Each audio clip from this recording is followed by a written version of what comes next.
ভিডিওটি দেখার আগে সবার কাছে ছোট্ট একটা রিকোয়েস্ট করতে চাই। প্লিজ প্লিজ প্লিজ যারা ভিডিওটি দেখবেন সবাই একটা করে সাবস্ক্রাইব করে দেবেন। আপনাদের ভালোবাসা পেলে এমন ভিডিও আরও উপহার দিব। ভিডিওগুলো বানাতে অনেক কষ্ট হয়, আমি জানি। এই ভিডিওটি অনেক মানুষই দেখবেন, তাই প্লিজ একটা করে সাবস্ক্রাইব করে দেবেন। আর যারা আমাকে ভালোবাসে তারা সবাই একটা করে লাইক দিয়ে দেখিয়ে দিবেন লাভ ইউ অল। তো চলুন আজকের ভিডিওটি শুরু করা যাক। বন্ধুরা সবাই মিলে আড্ডা দিচ্ছি এমন সময় পকেটে থাকা ফোনটা বাজতে শুরু করে দিল। এক বালতি রাগ নিয়ে ফোনটা তুলে সব রাগ বদলিয়ে মিষ্টি ভালোবাসাতে পরিণত হলো, কারণ ফোনটা আম্মু করেছে। ফোনটা তুলতে আম্মু বলল, নিলয়, কোথায় তুই? জি আম্মু, আমি তো বন্ধুদের সাথে বাইরে আড্ডা দিচ্ছি। তাড়াতাড়ি তুই তোর নানা বাড়ি আয়। কিন্তু কেন আম্মু? যেটা বলছিস সেটা কর। বলে ফোন কেটে দিলেন। কি বার করা, বন্ধুদের সাথে আড্ডা মাটি করে নানু বাড়ির উদ্দেশ্যে রওনা হলাম, কিন্তু মাথায় একটা জিনিস কিছুতেই ঢুকছে না। কাল রাতে আম্মু আর আব্বু মিলে নানুর বাসায় গেছে, জিজ্ঞাস করাতেও কিছু বলে নাই, আর এখন হুট করে জরুরি তলব। এসব ভাবতে ভাবতে নানু বাসায় চলে আসলাম। বাসায় গিয়ে আম্মু বলে ডাকাতেই আম্মু রাফির রুম থেকে বেরিয়ে আসলেন। আম্মু, কি হয়েছে? তোমাকে দেখে এত চিন্তিত দেখাচ্ছে কেন? সেটা পরে বলিস, এখন আমার সাথে চল। কোথায় আম্মু? রাফির রুমে। ঠিক আছে চলো। রাফি আমার মামাতো ভাই, অনেক ভালো আর আমার থেকে 1 বছরের ছোট। কিন্তু রাফি কি করলো? ওর তো পরীক্ষা হচ্ছে। একরাশ চিন্তা নিয়ে রাফির রুমে যেতেই দেখলাম সবাই ওই রুমে বসে আছে, সাথে ডক্টর। আম্মু, রাফির কি হয়েছে? কাল রাত থেকেই ও কেমন যেন করছে। পরে যখন তোর মামা ডক্টরকে ফোন দিয়ে বাসায় আনে, তখন ডক্টর বলে রাফি নাকি এখন মানসিকভাবে অসুস্থ, কিন্তু সকাল থেকে ওর শরীরে এতটাই জ্বর হয়েছে যে ও বিছানা থেকে উঠতে পারছে না। তাহলে ওকে হসপিটালে নাও। সেটা দরকার নাই, কিছু সময় হলে ঠিক হয়ে যাবে। তাহলে থাক, আমাকে ডাকার কি আছে? রাফি তো আমাদের কথা শোনেই না, তাই তো তোমাকে ডেকে আনা হয়েছে। কিন্তু মামি, ওকে কি বলতে হবে? ওই কথা, ওর পরীক্ষা চলছে, তুই ভুলে গেছিস? একদমই না। তাহলে তাহলে কি ওর পরীক্ষা দেওয়া লাগবে না? সেটা রাফিকেই বল। ওকে অনেকবার বলছি কিন্তু শুনছে না। ঠিক আছে, আমি বলছি। রাফির কাছে গিয়ে, রাফি, ভাইয়া বলো। পরীক্ষা না দিলে হয় না? ভাইয়া তুমিও, একটা বছর আমার নষ্ট হয়ে যাবে। কিন্তু তুই তো অসুস্থ, পরীক্ষা দিবি কিভাবে? ভাইয়া আমি পরীক্ষা দিতে পারবো। চুপ গাধা, এই অবস্থায় পরীক্ষা দিবে? ঠিক আছে, তোর 1 বছর নষ্ট হবে না। কিভাবে? আমি পরীক্ষা দিব। কথাটা বলার সাথে সাথে সবাই মনে ভয় ভূত দেখছে। সবাই আমার দিকে এমনভাবে তাকিয়ে আছে, মনে হচ্ছে আমি মঙ্গল গ্রহ থেকে আসা এলিয়েন। ওই কি বলছিস? ভেবে বলছিস তো? হ্যাঁ, তবে আব্বুর সাহায্য লাগবে। কি সাহায্য? পরে সমস্যা হলে সেই দিকে তুমি দেখবে। ঠিক আছে, কিন্তু কোনো কিন্তু না আব্বু, এখন তোমরা সবাই বাইরে যাও। আমার কথা শুনে সবাই বাইরে চলে গেল। আমিও আমার ড্রেস বদলিয়ে রাফির একটা ড্রেস পরে নিলাম। এখন আপনাদের আমার পরিচয় দেই। আমি আবির হাসান নিলয়, বাবা মায়ের একমাত্র সন্তান। আর কিছু বলা যাবে না, সময় নাই। ড্রেস বদলিয়ে রাফির থেকে জেনে নিলাম আজ কি এক্সাম আর কিছু গুরুত্বপূর্ণ টিপস যেটা আমাকে সাহায্য করতে পারে। রাফির টেবিল থেকে বইয়ের পরীক্ষার সকল কাগজপত্র নিয়ে বাইরে এলাম। নিলয়, কিছু খেয়ে যা। না আম্মু, এসে খাবো। আমি ড্রাইভারকে বলে রেখেছি তোমাকে নিয়ে যাওয়ার জন্য, সাবধানে যাবে। ঠিক আছে আব্বু। গাড়িতে উঠে রাফির কলেজের উদ্দেশ্যে রওনা দিলাম। যেতে যেতে রাফির থেকে শোনা গুরুত্বপূর্ণ প্রশ্নগুলো পড়তে লাগলাম। প্রায় 30 মিনিট পর রাফির কলেজে আসলাম। রাফির কলেজ বললে ভুল হবে, এখানে আমিও পড়াশোনা করতাম। সে যাই হোক, ক্লাসের দিকে যাওয়া যাক, না হলে ছোট ভাইয়েরা দেখে ফেললে সর্বনাশ। দ্রুত ক্লাসে চলে আসলাম। এসে প্রশ্নগুলো পড়তে লাগলাম। হঠাৎ কারো কথা কানে আসাতে ঘুরে দেখতেই আমি অবাক। একটা মেয়ে এত সুন্দর হয় কিভাবে? দেখতে অনেক বাচ্চা বাচ্চা লাগছে, সাথে চোখে একটা চশমা। সবকিছু জাস্ট ওয়াও। মনে মনে রাফিকে হাজার হাজার বার ধন্যবাদ দিচ্ছি। এই যে এতক্ষণ ধরে ডাকছি, শুনতে পাচ্ছেন না? হা করে কি দেখছেন? কিছু না, আপনি এই সিটে কি করেন? পরীক্ষা দেওয়ার জন্য বসে আছি। এখানে তো অন্য এক ছেলে পরীক্ষা দিচ্ছে, আপনি কেন? পরীক্ষা শেষ হওয়ার পরে বলি। না, আমার এখন বলুন। প্লিজ এখন বিরক্ত করো না। 100 বার করব। এই মেয়ে, বলছি না পরীক্ষার পরে বলবো, এখন চুপচাপ বসে থাকো। কাঁদো কাঁদো মুখ নিয়ে হ্যাঁ সূচক উত্তর দিল। প্লিজ মন খারাপ করো না, আমি আসলে তোমাকে ধমক দিতে চাইনি। তোমার গণিত পরীক্ষার বিষয়ে সর্বোচ্চ পয়েন্ট কত? 85। আমি তোমাকে 95 পাইয়ে দিব যদি তুমি কাউকে কিছু না বলো। আমার কথা শুনে মেয়েটি আমার দিকে অবাক হয়ে তাকিয়ে রইল। আমি সেদিকে খেয়াল না করে প্রশ্নগুলো পড়ে স্যারের টেবিলে বইটা জমা দিয়ে দিলাম। কিছুক্ষণ পর স্যার এসে খাতা দিতে লাগলো। আমার কাছে আসতেই, নিলয় তুই? ভাই প্লিজ এখন কিছু বলো না, পরীক্ষা শেষ হলে সব বলবো। ঠিক আছে। খাতা নিয়ে লিখতে যাব তখনই দেখি আমার পাশে বসা মেয়েটা আমার দিকে অবাক হয়ে তাকিয়ে আছে। হয়তো জানতে চাই কে আমি আর কেনই বা স্যারকে ভাই বললাম। কিছু বলবে? না। তাহলে লেখো, আর কিছু না পারলে আমার থেকে শুনে নিবা, ঠিক আছে? হ্যাঁ। পরীক্ষার প্রায় 2 ঘন্টা হয়ে এসেছে, কিন্তু এর মাঝে মেয়েটি একবারও কিছু জিজ্ঞাসা বা শুনেনি। হয়তো ভালো ছাত্রী। রাফির কিছু বন্ধু আমার দিকে অবাক হয়ে তাকিয়ে আছে, কারণ তারা সবাই আমাকে চেনে। লাস্ট প্রশ্নটা লিখতে যাব, কিন্তু হঠাৎ করে মেয়েটির দিকে চোখ পড়লো। লেখা বাদ দিয়ে মন খারাপ করে বসে আছে। আমি আবার কি করলাম? আমি তো কিছু করিনি, তাহলে পরীক্ষায় লেখা বাদ দিয়ে বসে থাকার কারণ কি? কিছু বলতে যাব তার আগেই কলমের হেড কামড়াতে লাগলো। মেয়েটির এমন অবস্থা দেখে না হেসে পারলাম না। ইন্টার 2য় বর্ষের মেয়ে হয়েও বাচ্চাদের মতো করছে, এতটাই মায়াবী লাগছে। মন চাইছে পরীক্ষা রেখে দিয়ে মেয়েটির দিকে তাকিয়ে থাকি। মেয়েটির মায়াবী রূপ দেখে যখন আমি ভাবনার জগতে চলে গেছি, ঠিক তখন মেয়েটির কথা শুনে ভাবনার জগৎ থেকে বের হলাম। হাসছেন কেন? তেমন কিছুই না, মন চাইলো তাই হাসলাম। কত মার্ক কমপ্লিট করছো? 65। তাহলে বসে আছো কেন? লেখো তাড়াতাড়ি। আর মনে পড়ছে না। আপনি যদি ধমক না দিতেন তাহলে আরো করতে পারতাম। আল্লাহ গো, এই মেয়ে কি বলে? আমার জন্য নাকি সে লিখতে পারছে না। তারপর হুট করে মনে পড়ে গেল মেয়েটিকে বলেছিলাম 95 মার্ক পাইয়ে দিব। এত কিছু না ভেবে মেয়েটির খাতা নিয়ে নিলাম। আরে আপনি আমার খাতা নিচ্ছেন কেন? লিখে দিব তাই। জীবনেও না। আমি আপনাকে আমার খাতা দিব না, দিচ্ছি না। কি হচ্ছে এসব? চুপ করো। সরি স্যার, তুই যদি এখন খাতায় লিখতে না দাও তাহলে আবার ধমক দিব। আমার কথা শুনে মেয়েটি চুপ হয়ে গেল। আমার আর 10 মার্ক আছে, এটা তুমি কমপ্লিট করে দাও। আমি তোমাকে সব বলে দিচ্ছি কেমন ভাবে কি করতে হবে, ঠিক আছে? জি। আমি আর কথা না বাড়িয়ে লেখা শুরু করলাম। লিখতে লিখতে হাত ব্যথা হয়ে গেছে। আর আপনারা ভাবছেন আমি এত লিখছি কিভাবে? সেটার কারণ হলো এর আগেও এই পরীক্ষা দিছি, সাথে আমি ইন্টার থেকে A+ পেয়েছি। যদিও আমি একটু ফাজিল, কিন্তু পড়াশোনা করি। পরীক্ষা প্রায় শেষ, ওয়ার্নিং বেলটাও পড়ে গেছে। হঠাৎ মেয়েটি আমাকে বলল, আর কত লিখবেন? সময় প্রায় শেষ, আমার খাতা আমাকে দিয়ে দিন। আমি আর কোনো কথা না বলে তাকে খাতা দিয়ে দিলাম, কারণ আমার 30 মার্ক করা শেষ। যেটা ওয়াদা দিছিলাম সেটা রেখেছি। হনুমান। কিছু বললে আমাকে? কই না তো। ও ঠিক আছে। পরীক্ষা শেষ, বাইরে এসে ইকবাল ভাইয়ের সাথে কথা বলছি। এমন সময় মেয়েটি আমার সামনে দিয়ে চলে যাচ্ছিল। আমি আর ইকবাল ভাইয়ের সাথে কথা না বলে মেয়েটির পিছু নিলাম। মেয়েটি যে একটু ডেকে কথা বলবো সেটাও হয়ে ওঠেনি, কারণ মেয়েটির নাম এখনো জানি না। এই মেয়ে দাঁড়াও। কাছে গিয়ে, এই যে মিস কানা, এতক্ষণ ধরে ডাকছি, কথা কানে যায় না? আমি আপনার কথা শুনবো কেন? আমি ডাকছি তাই। কে আপনি? তোমার হবু স্বামী। কি? আমার সাথে চলো। না, আপনার সাথে আমি কোথাও যাব না। বলছি না চলো। বললাম তো যাব না। আর একবার না বললে আবার দিব। থাপ্পড় খাওয়ার পরে মেয়েটি গালে হাত দিয়ে মাথা নিচু করে দাঁড়িয়ে আছে। সাথে কিছু ছেলে মেয়ে আমাদের দিকে তাকিয়ে হাসছে, যেটা দেখে আমার খুব বিরক্তি লাগছিল। তাই সবাইকে উদ্দেশ্য করে বললাম, যদি কারো থাপ্পড় খাওয়ার ইচ্ছা না থাকে তাহলে সবাই এখান থেকে চলে যা, না হলে সবাইকে পিটাবো। আমার কথা শুনে সবাই চলে যেতে লাগলো। মেয়েটির দিকে তাকাতেই মনের ভিতরে চিনচিন ব্যথা অনুভব করলাম, কারণ মেয়েটি কান্না করছে। তার থেকেও বড় কথা, মেয়েটির গাল লাল হয়ে গেছে, যা দেখতে খুব খারাপ লাগছিল। মেয়েটি চশমাটা খুলে চোখের জল মুছে দিয়ে বললাম, আমি আসলে মারতে চাইনি। তুমি যদি আমার কথাটি শুনতে তাহলে মারতাম না। এখন চলো। তারপর মেয়েটিকে নিয়ে গাড়িতে উঠালাম। আচ্ছা, তোমার নাম কি? জান্নাতুল মাওয়া, ডাকনাম জান্নাত। বাহ, সুন্দর নাম। তোমার বাসা কোথায়? কলেজের উত্তর পাশে যে একটা ফ্ল্যাট আছে সেটা আমাদের। তোমরা একাই থাকো? না, নিচতলায় ভাড়াটে থাকে। তোমার বাসায় কে কে আছে? আব্বু, আম্মু, ছোট বোন আর আমি। ওয়াও, আমার তাহলে একটা শালিকাও আছে, ভালোই হবে। রাগানোর জন্য বললাম।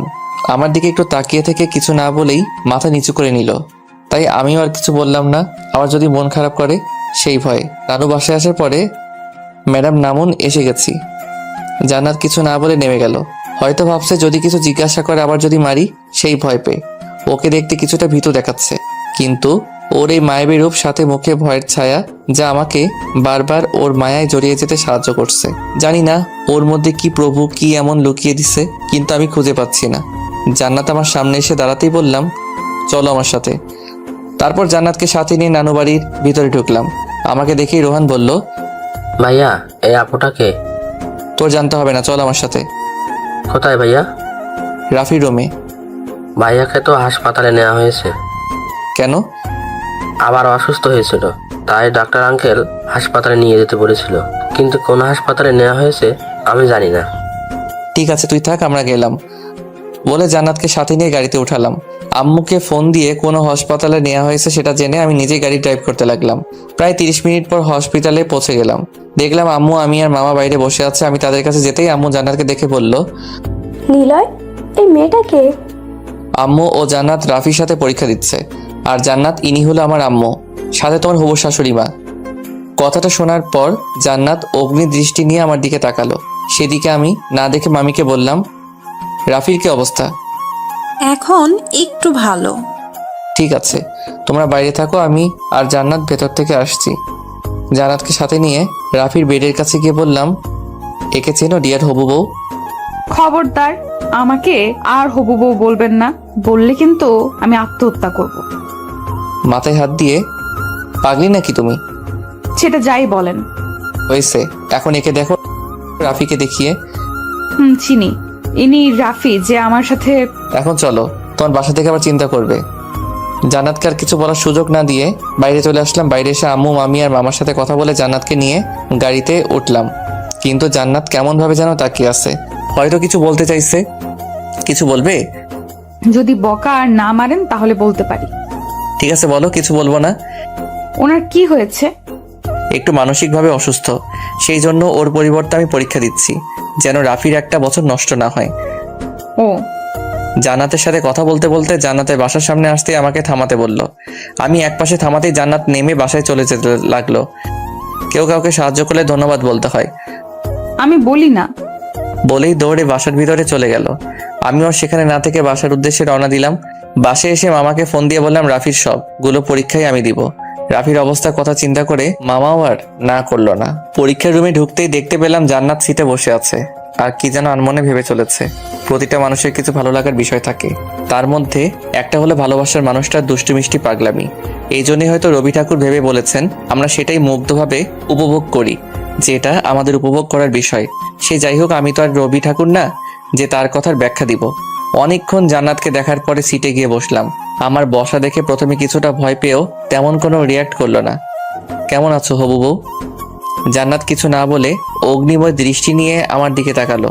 ওর চোখের ভাষাটা কিছুটা হলেও আমি বুঝতে পারছিলাম। ওর চোখ দুটো দেখে বোঝা যাচ্ছে আমায় এখন চিবিয়ে খাবে। কি হলো, কথা বলছো না কেন? কি বলবো শুনি। আর আমায় বউ ডাকার আপনি কে? আমাদের কি বিয়ে হয়েছে? কেন বউ, রাগ করছো কেন? এখন না হয় কিছুদিন করে ঠিকই বিয়ে হবে। অসম্ভব, আমার জান থাকতে আপনাকে আমি বিয়ে করব না। সেটা না হয় সময় বলে দিবে। জান্নাতের সাথে কথা বলতে বলতে স্যার এসে পরীক্ষার প্রশ্ন আর খাতা দিল। পরীক্ষা শেষ করে আমি জান্নাতের জন্য অপেক্ষা করছি। কিছুক্ষণ পরে জান্নাত রুম থেকে বের হলো। জান্নাত, এদিকে চলো। না, যাব না। আর আজ মারলে আমি বাসায় গিয়ে আম্মুকে সব বলে দিব। জান্নাতের কথা শুনে আমি হাসবো নাকি কান্না করবো ভেবে পাচ্ছি না। এত বড় মেয়ে হয়েও 3-4 বছরের মেয়েদের মতো কথাবার্তা। প্লিজ, তোমার সাথে একটা জরুরি কথা আছে। না, আমি যাব না। আপনার জন্য কাল আমি আম্মুর থেকে বকা শুনছি। আশেপাশে তাকিয়ে দেখলাম ছাত্রছাত্রীর সংখ্যা তেমন কোনো নেই। এই সুযোগটাতে মায়াবতী গালে ছোট্ট একটা ভালোবাসার পরও শিখে দিলাম। চুমুটা দেওয়ার পরে জান্নাত আমার কলার ধরে কলেজের একপাশে নিয়ে গেল। তুই আমাকে চুমু দিলি কেন? ওরে মা, এই মেয়েগুলো কি বলে? যে মেয়েকে কেউ ধমক দিলে চুপ হয়ে যায় সেই কিনা রেগে কথা বলছে, সেটাও আবার তুই করে। অবশ্যই এরকম ভাবে কথা বলাটাই স্বাভাবিক, কারণ অপরিচিত কেউ এভাবে চুমু দিলে রাগ করাটাই সাজে। কিন্তু হবু বউটাকে অনেক রূপবতী লাগছে। রাগ করলে জান্নাতকে রাগলে এতটা রূপবতী লাগে না। দেখলে হয়তো জীবনের অনেক বড় একটা জিনিসের অপূর্ণতা রয়ে যেত। জান্নাতকে দেখে মনটা চাইছে জড়িয়ে ধরে একটু আদর করি। কি হলো, হাবলার মতো দাঁড়িয়ে আছিস কেন? তাছাড়া কি করব? ওই হারামি বাদর, কালো বিড়াল, হনুমান, তুই আমাকে চুমু দিলি কেন সেটা বল। তুমি কি এগুলো আমাকে বলছো? তুই ছাড়া এখানে কেই বা আছে? ছি, এইভাবে কি কেউ হবু বরকে বকা দেয়? কে হবু বর? কেন আমি? আর একবার যদি বাজে কথা বলিস তাহলে গলা চেপে ধরে তোকে মেরেই ফেলবো। তোমার লজ্জা করে না এভাবে কাউকে মারতে? শালা লুচু, তোর লজ্জা লাগে না আমাকে চুমু খাস? আমি তো আমার... তোর পায়ে পড়ি প্লিজ, আর বউ বলিস না। ঠিক আছে, আজ আর বলবো না। তারপর আর কোনো কথা না বলে জান্নাত চলে গেল। আমিও বাসায় চলে আসলাম। বাসায় এসে দেখে আম্মু বসে আছে। আমাকে দেখে, একটা সত্যি কথা বলবি? আমি কি মিথ্যা কথা বলছি কোনো? ডাহা মিথ্যা কথা, কারণ আমি সত্য বলা থেকে মিথ্যা কথা বেশি বলি। হ্যাঁ, আইছে আমার সত্যবাদী ছেলে। এখন তুই আমাকে সত্যি করে বল, ওই মেয়েটাকে কোন মেয়ে আম্মু? গতকাল যে হসপিটালে নিয়ে এসেছিলি। আসলে আম্মু আমি ওকে বল, তুই ওকে? আমি ওকে ভালোবাসি আর বিয়ে করতে চাই। আলহামদুলিল্লাহ, ছেলের আমার পছন্দ আছে। তা কিভাবে কি হলো আমাকে প্রথম থেকে বল। তারপর আম্মুকে প্রথম থেকে শুরু করে সব বললাম। আর আম্মুকে এটাও বললাম যে আমি জান্নাতকে খুব তাড়াতাড়ি বিয়ে করব। কিন্তু জান্নাত যেন এই বিষয়ে না জানতে পারে। পরের দিন পরীক্ষার হলে বসে আছি আর বোরিং হচ্ছি, কারণ জান্নাত এখনো আসেনি। তাই চোখ বন্ধ করে নিচের দিকে তাকিয়ে আছি, কিন্তু হঠাৎ পাশে কাউকে অনুভব করলাম। তাকিয়ে দেখলাম জান্নাত বসে আছে। কিন্তু আজ একটু মন খারাপ লাগছে, যে কেউ আজ জান্নাতকে দেখে বলে দিবে আজ ওর মন খারাপ। জান্নাত, তোমার কি মন খারাপ? কি হলো বলো? আজ জেরি অ্যাক্সিডেন্ট করেছে। জেরিকে? আমাদের বাসার বিড়াল। হ্যাঁ, বিড়াল। কেউ বিড়ালের জন্য নাকি মন খারাপ করে, সেটাও আবার পরীক্ষার হলে। জান্নাত যেভাবে মন খারাপ করে আছে, ওকে দেখে মনে হবে ওর কোনো আত্মীয় ইন্তিকাল করেছে, কিন্তু পাগলিটা এমন ভাবে কথা বলছে যেন ওর বেস্ট ফ্রেন্ড। কি হলো, হাসতেছেন কেন? না তেমন কিছু না, এমনি। ও জি। সেদিনের মতো পরীক্ষা শেষ করে বাইরে বের হলাম।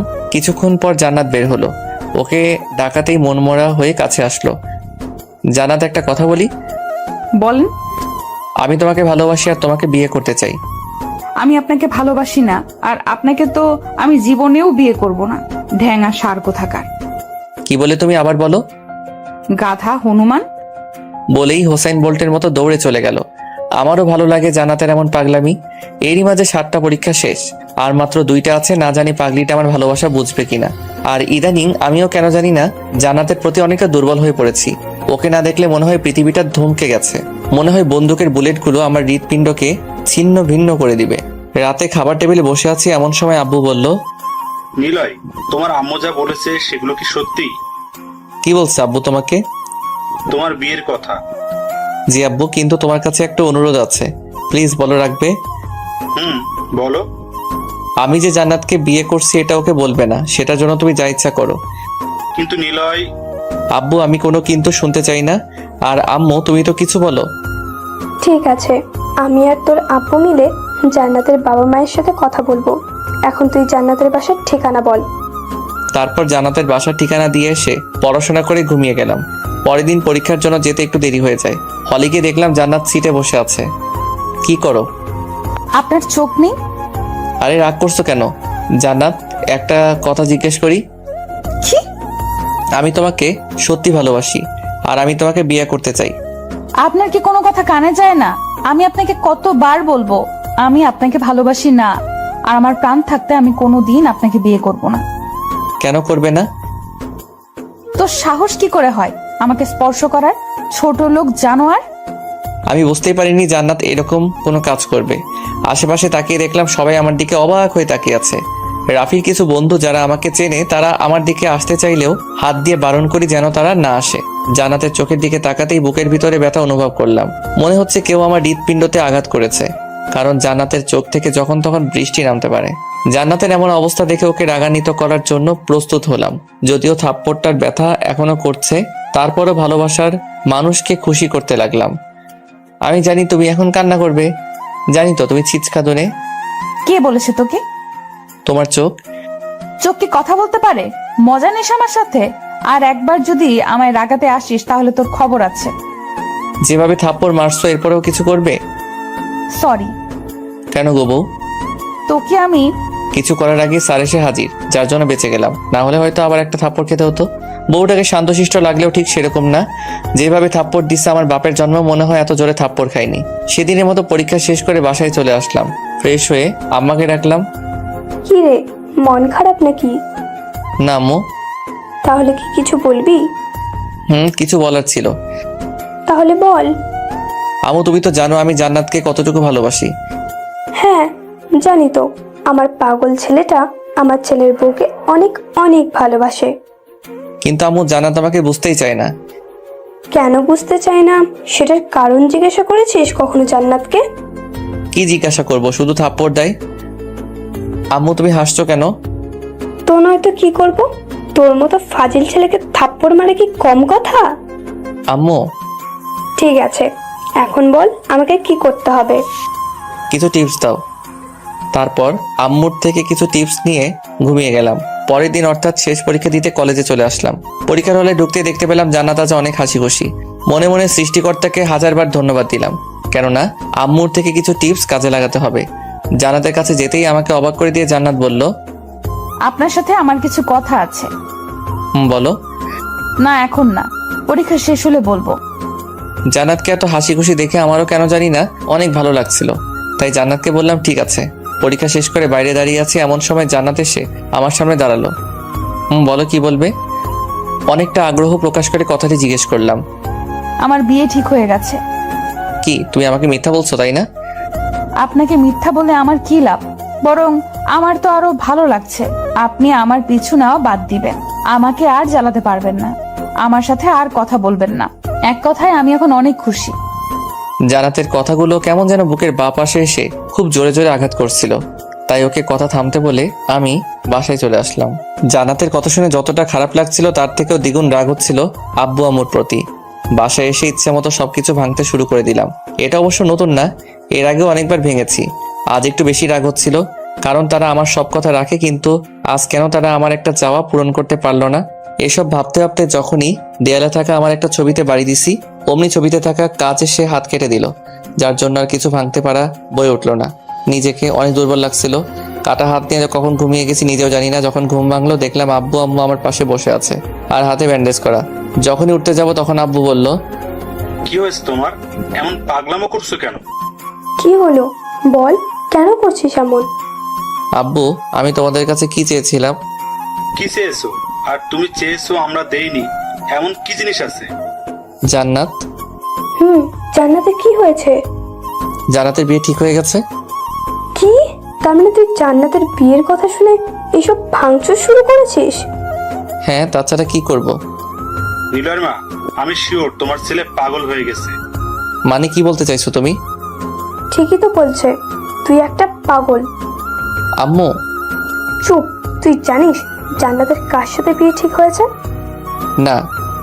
আরে গাধা, তোর সাথেই জান্নাতের বিয়ে ঠিক হয়েছে, সেটাও সামনের মাসের 3 তারিখে। কিন্তু জান্নাত যে বলল। তুমি নিজেই তো বারণ করছিলা যেন আমরা কেউ জান্নাতকে না জানাই। আব্বু আম্মুর কথা শুনে মন চাইছে এখনই লুঙ্গি পরে ড্যান্স শুরু করি, কিন্তু আব্বু আম্মু পাশে থেকে কিছু করতে পারলাম না। আব্বু আম্মুকে জড়িয়ে ধরে হাজারবার চুমু খেলাম, সাথে কিছু পাম মারলাম। আম্মু আমাকে খাইয়ে দিয়ে চলে গেল। আমিও ভাবতে লাগলাম বিয়ের পর জান্নাতকে কিভাবে জ্বালাতন করা যায়। আমাকে কষ্ট দিয়া তুমি হারে হারে টের পাইবা শোনাবো। দেখতে দেখতে আমাদের বিয়ের দিনটাও কাছে চলে এলো। কাল আমাদের বিয়ে, সাথে জান্নাতকে জ্বালাতন করার প্রথম দিন শুরু হবে। আমাকে কি বলেছিল আমাকে এই জীবনেও বিয়ে করবে না? এবার বুঝবা শোনা আমি কি করতে পারি। রুমের ভিতরে আনমনে এসব ভেবে চলেছি। পুরো বাসা হইচইতে মেতে আছে। রাফিও এখন অনেক সুস্থ, আর সবার আনন্দ করাটাও স্বাভাবিক। দেশের নামকরা বিজনেসম্যান এয়ার কোম্পানির এমডি স্যারের ছেলের বিয়ে বলে কথা। রাফি এসে ডাকাতে ওর সাথে ছাদে গেলাম, দেখলাম সব হারামি বন্ধুরা বসে আছে। কিরে শালা, ভাবিকে তো পেয়েই গেলি। কেন, আমার কি পাওয়ার কথা ছিল না? তুই চাওয়ার পরও পাবি না এমন জিনিস আমার মনে হয় পৃথিবীতে তৈরি হয়নি। তারপর ওদের সাথে অনেকক্ষণ আড্ডা দেওয়ার পরে রুমে এসে ঘুমিয়ে গেলাম। পরের দিন আম্মুর ডাকে ঘুম ভেঙে গেল। ঘুম থেকে উঠে ফ্রেশ হয়ে নিচে গেলাম। আরে নিলয় বাবু যে, কি খবর? আমার তো বিন্দাস, তোর কি খবর? এই তো চলছে। দেশে আসলি কবে? রাতের ফ্লাইটে। তা তোর বউয়ের নাম কি রে? জান্নাতুল মাওয়া। খুব সুন্দর নাম। নীলার সাথে কথা বলে রুমে চলে আসলাম। আর হ্যাঁ, আপনাদের তো বলাই হয়নি নীলাকে। নীলা হলো আমার আম্মুর বোনের বড় মেয়ে। মানে আমার খালাতো বোন নীলা আর ওর পরিবার কানাডা থাকে। ওর ছোট বোনের নাম রোজি। থাক, আর জানতে হবে না। গোসল করার পর সবাই মিলে আমাকে সাহায্য করছে, কোনটা পরবো না। সবাই মিলে আমাকে রেডি করার পরে রোজি বলল, ভাইয়া তোমাকে কিন্তু হেব্বি লাগছে। তাই নাকি? তোর ভাবিকে আমাকে দেখে ক্রাশ খাইবো? কি বলিস? আমার এত সুন্দর হ্যান্ডসাম ভাইকে দেখে ক্রাশ খাবে না? সেটা কি হয়? থাক, আর পাম দিতে হবে না। না সত্যি ভাইয়া, তোমাকে একদম নায়কের মতো লাগছে। মন চাইছে একটা সেলফি তুলি। সব নিয়মকানুন মেনে কনের অর্থাৎ আমার শ্বশুরবাড়ির উদ্দেশ্যে রওনা দিলাম। যথাসময় জান্নাতের বাসায় এসে পৌঁছালাম। আমাদের গাড়ি আসা দেখে বাচ্চা ছেলে মেয়েরা হইচই করতে লাগলো। তারপর কিছু মানুষ আমাদের গাড়ি থেকে নামিয়ে বাসার ভিতরে নিয়ে গেল। কেন জানি না আমার মনটা অনেক ক্লান্ত হয়ে গেল। সবাই হয়তো বিয়ের দিনে অনেক হ্যাপি থাকে, আমিও ছিলাম, কিন্তু কেন জানি এখন ভালো লাগছে না।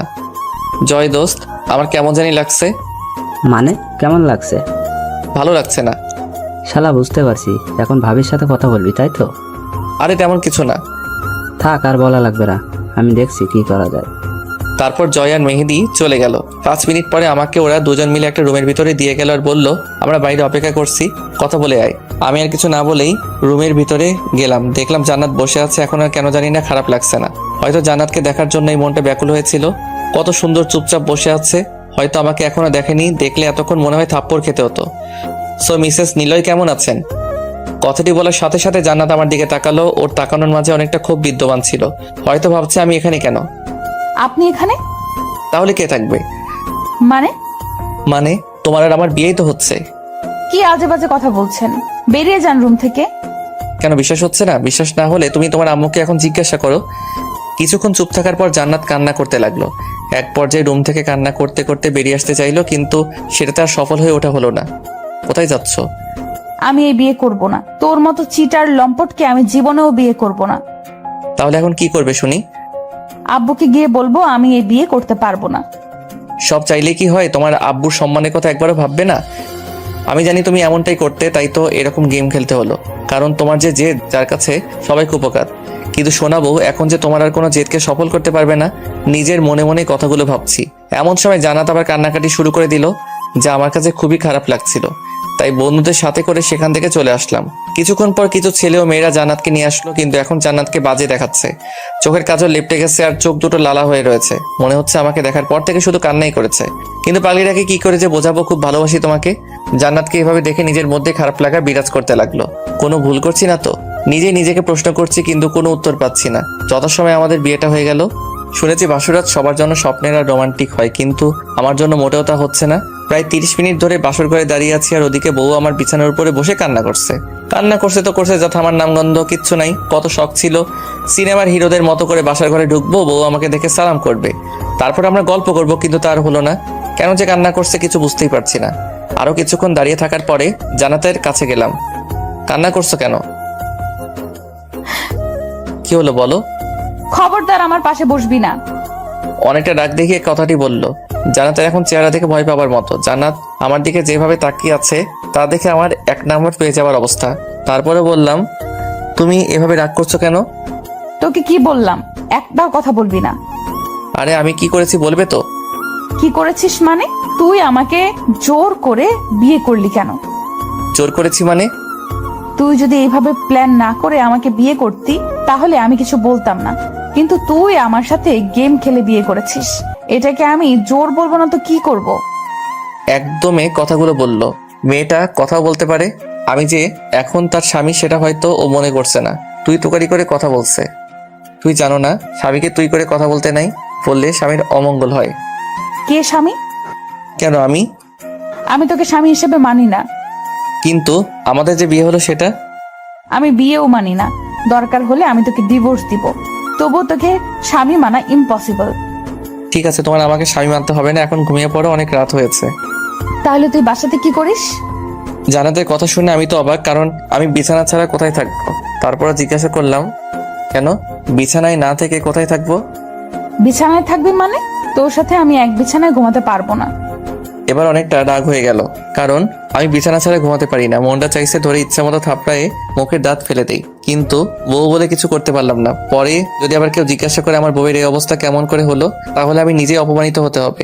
নিজেকে কিছুটা স্বাভাবিক করে জান্নাতের মুখটা আমার দিকে ঘুরিয়ে বললাম, জান্নাত আমি বিছানা ছাড়া ঘুমাতে পারি না। জান্নাতের থেকে থাপ্পড় খেয়ে গালে হাত দিয়ে ওর দিকে করুণ দৃষ্টিতে তাকিয়ে আছি। থাপ্পড় দেওয়ার পরে জান্নাত আবার বলতে শুরু করলো, বিয়ে হয়েছে বলে আমার কাছে স্বামীর অধিকার খাটাতে আসবি না, না হলে ভালো হবে না।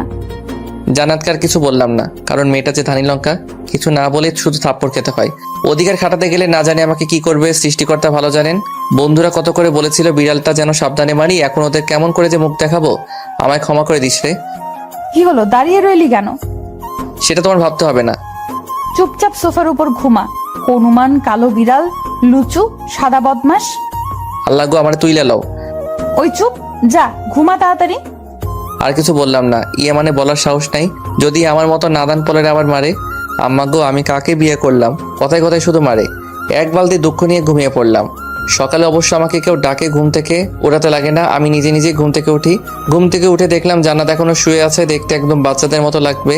জান্নাতকে দেখে কেউ মনেই করবে না গত রাতে কি কি করতে পারে। ওকে এখন অনেক নিষ্পাপ লাগছিল, ঘুম থেকে ওঠার জন্য ডাক দিব ভাবছি, কিন্তু গত রাতে থাপ্পড় আর বকার জন্য ডাকার সাহসিকতা খুঁজে পাচ্ছি না। যদি আবার মারে, তার থেকে বরং এই নিষ্পাপ মুখখানা উপভোগ করি। জান্নাতকে দেখতে দেখতে খেয়ালই করিনি জান্নাত ঘুম থেকে উঠে পড়েছে। ওই হনুমান, কখন থেকে ডাকছি, কানে যায় না? হ্যাঁ, কিছু বললে? তুই আমার রুমে কি করিস? তোমার রুম মানে? কাল যে আমাদের বিয়ে হলে এত তাড়াতাড়ি ভুলে গেলে? জান্নাত আর কিছু না বলে ফ্রেশ হওয়ার জন্য বাথরুমে চলে গেল। কিছুক্ষণ পর ফ্রেশ হয়ে রুমের ভিতরে এলো। নীল রঙের শাড়িতে জান্নাতকে অপরূপ লাগছিল, তার সাথে খোলা চুলগুলো এখনো ভেজাই রয়েছে, যা দেখতে জান্নাতকে নীল পরিদের মতো লাগছে। আয়নার সামনে দাঁড়িয়ে শাড়ি আর চুল ঠিক করতে যখন জান্নাত ব্যস্ত, তখন আমার মনে অন্য চিন্তাভাবনা ঘুরপাক শুরু করে দিছে। মন চাইছে পেছন থেকে জড়িয়ে ধরি। যখনই জান্নাতের কাছে যাওয়ার জন্য পা বাড়ালাম, ঠিক তখনই গত রাতে থাপ্পড়ের কথা মনে পড়ে গালে হাত দিয়ে ফ্রেশ হওয়ার জন্য চলে গেলাম। ফ্রেশ হয়ে রুমে আসতেই অবাক, কারণ বিছানার উপরে আমার ড্রেস রাখা হয়েছে, তার পাশে জান্নাত বসে আছে। মনে মনে ভাবছি হয়তো জান্নাত আমাকে ভালোবাসে, ড্রেসগুলো আলমারি থেকে বের করে রেখেছে যেন এগুলো আমি পরি। ধন্যবাদ সোনা বউ ড্রেসগুলো বের করে রাখার জন্য। বয়ে গেছে আপনার ড্রেস বের করা? তাহলে আপনার মা এসে আমাকে বলল এগুলো বিছানার উপর রেখে দিতে, তাই রাখছি। এখন চলুন, নিচে আমাদের জন্য অপেক্ষা করছে। জান্নাতের কথা শুনে এখন কেন জানি না অনেক খারাপ লাগে। কি করেছি আমি? শুধু ভালোই তো বেসেছি, আর সেই ভালোবাসাটা নিজে করে পাওয়ার জন্য এক ধরনের জোর করে বিয়ে করেছি। কিন্তু আমি তো ওকে অনেক বেশি ভালোবাসি, কেন বুঝতে চাই না। নিজের মনকে শান্ত করে উত্তর দিলাম, তুমি যাও, আমি আসছি। দুজনকে একসাথে যেতে বলেছে। ঠিক আছে, তুমি একটু অপেক্ষা করো, আমি রেডি হয়ে নিচ্ছি। তারপর ড্রেসটা পরে নিচে চলে এলাম। সবার সাথে কিছুক্ষণ কথোপকথন করে নাস্তা করে রুমে চলে এলাম। কিছুক্ষণ পরে জান্নাত এসে বলল, বিকেলে আমাদের নিতে আসবে। তো আপনি কি যাবেন? হ্যাঁ যাব। হনুমান কোথাকার, কোনো কিছুতেই না বলে না। কি বললে? কিছু না। বউটাও হয়েছে, কখনো তুই আবার কখনো আপনি, না জানি মাথার কোন তার কাটা। শান্তশিষ্ট থাকা তো অনেক কিউট লাগলেও একদমই কিউট না, পেতনি একটা। সর্বদা শুধু বকার মার খেতে হয়। বিকেলে জান্নাতের বাসা থেকে কিছু মানুষ এসে আমাকে আর জান্নাতকে সাথে করে নিয়ে গেল। জান্নাতের বাসা সবাই মিশুক হলেও আমি তাদের মতো না, কেমন যেন সবার সাথে কথা বলতে আমার লজ্জা লাগে। এরই মাঝে জিতু, জান্নাতের ছোট বোন, বয়স আনুমানিক 7 বা 8 হবে, আমার কাছে এসে বলল, দুলাভাই, আপনার কি মন খারাপ? কই না তো। আপনি কারোর সাথে কথা বলছেন না, তাই জিজ্ঞাসা করলাম। না জিতু, আমি আসলে তোমাদের সবার মতো মিশুক না, তাই এখানে বসে আছি। ও, এখন চলেন, রাতের খাবার খাওয়ার জন্য আপনাকে ডাকছেন, সবাই অপেক্ষা করছে। ঠিক আছে চলো। তারপর জিতুর সাথে নিচে গিয়ে রাতের খাবার খেয়ে রুমে চলে আসলাম। আর এখানে শুরু হলো আরেক সমস্যা, কারণ জান্নাতের রুমে কোনো সোফা নেই। কি আর করা, ফ্লোরে ঘুমাতে হবে, কারণ থাপ্পড় খাবার থেকে ফ্লোরে ঘুমানো শতগুণ ভালো। ফ্লোরে বিছানা পারছি, এমন সময় জান্নাত এলো। কি হলো, কি করছেন? বিছানা পারছি। কেন? ঘুমাবো তাই। তোমার রুমে তো আর সোফা নেই যে সোফাতে ঘুমাবো, আর থাপ্পড় খাওয়ার ইচ্ছা নেই, তাই এখানে বিছানা করছি। Good boy. তারপর আর কোনো কথা না বলে ঘুমিয়ে গেলাম। সকালে ঘুম থেকে উঠতেই কণ্ঠটা কেমন যেন গম্ভীর লাগছে, মনটা খারাপ করে বসে আছি, এমন সময় জান্নাত রুমে এলো।